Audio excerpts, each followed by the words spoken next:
Hello, my name is Ken Hudson. Thank you for watching my presentation. I'll be talking to you guys about a recent study that was done for the Los Angeles Department of Water and Power, exemplifying the ability to do regional earthquake hazard assessments for Lifeline infrastructure systems.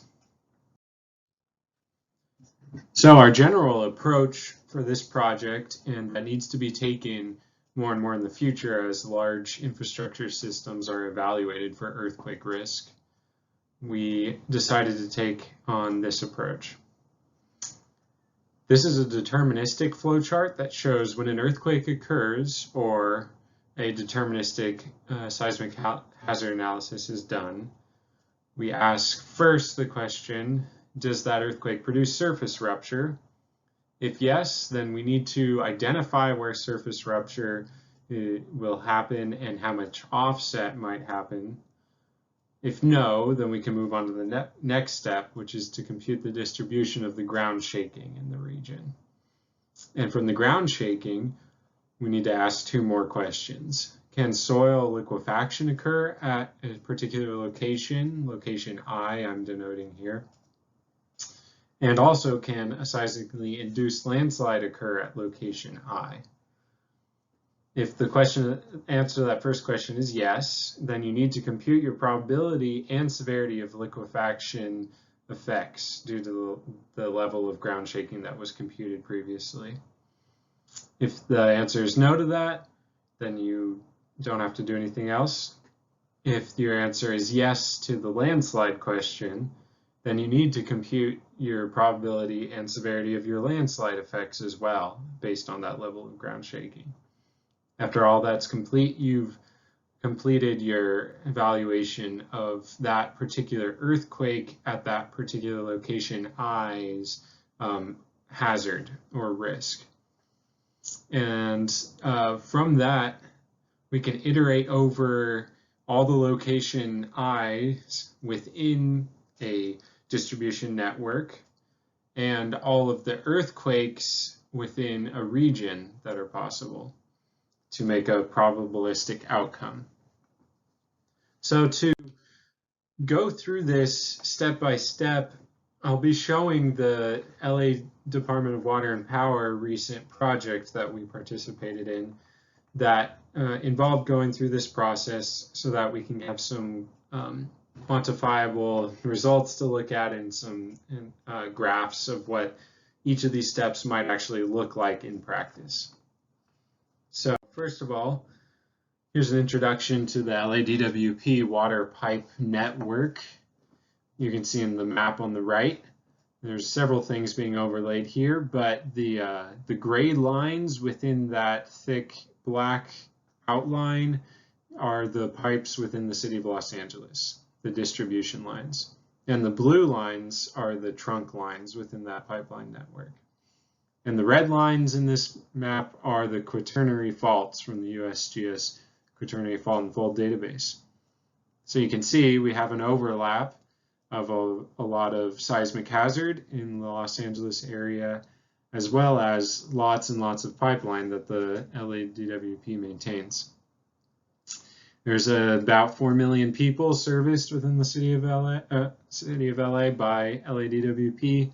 There's over 7,000 miles of pipeline, and there are over 40 faults in the region. So you can see this confluence of hazard and infrastructure is what creates risk.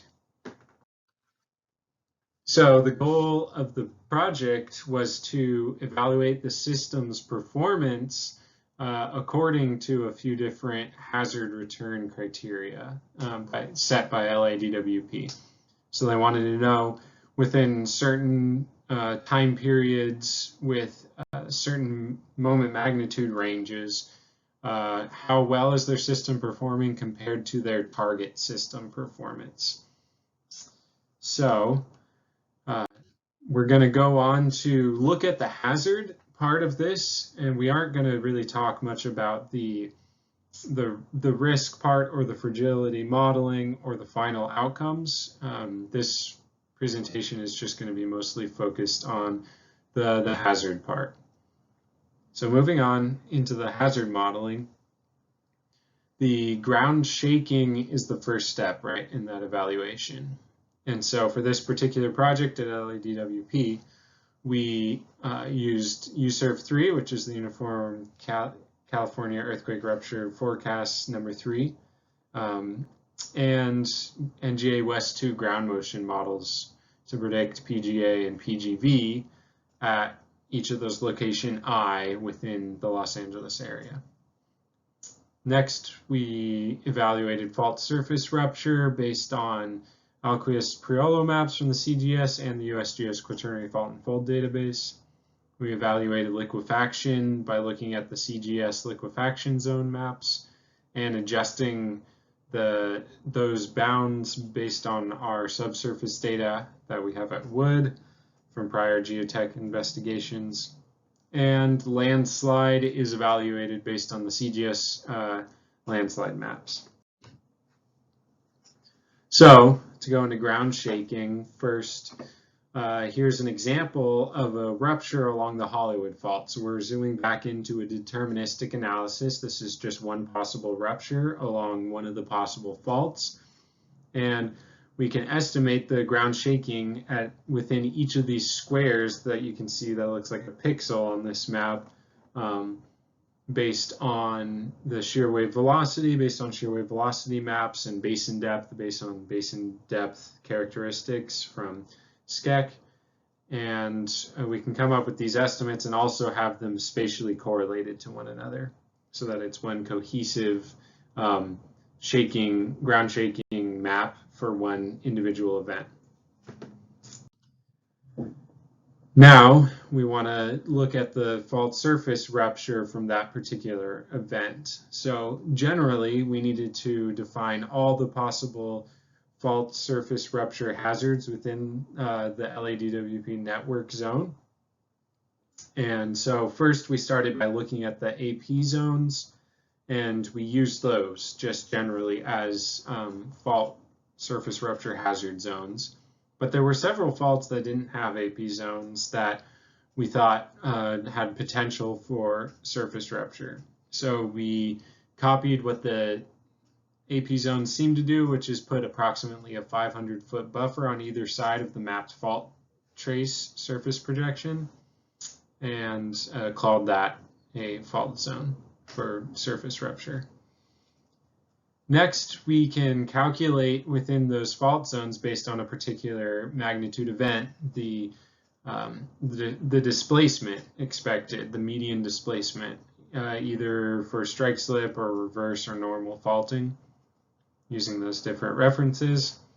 And once we know the spatial extent and the displacement for each event, then we can also assign a probability factor that we've calibrated based on a sensitivity study of pipeline breaks. So within a zone, you don't expect that entire 500-foot buffer zone around a fault to have the several inches of displacement or several feet of displacement you might be computing for that particular event. It's just going to happen along one localized area or maybe a couple of small fault strands within the fault zone. So we had to assign a probability factor so that pipelines that were within that zone only had a small probability of being affected by the calculated displacement of that fault. Here's that example of the Hollywood Fault again, and you can see the black thick line is the USERV-3 fault representation. The orange line is the AP zone from the CGS. And so you can see that the thickness of that orange zone and where it deviates away from the surface projection from the fault at depth. And then you can see where the blue lines are the kind of crisscross grids on top of the orange. That is where LADWP pipelines intersect the fault rupture zone. And so we have that many fault crossings within the network for this particular event. And then by multiplying all the length of crossings by the probability factor we have for this, then we get a certain number of these crossings experiencing the fault rupture displacement, which then goes into a fragility curve and tells us how much of these pipelines are actually breaking as a result of fault rupture. Next, we'll look at the liquefaction hazard.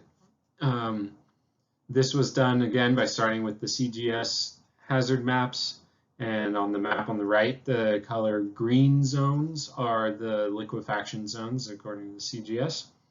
And so what we did to break this down was we took several zones, approximately 14 different zones within the Los Angeles area that had these liquefaction zones within them.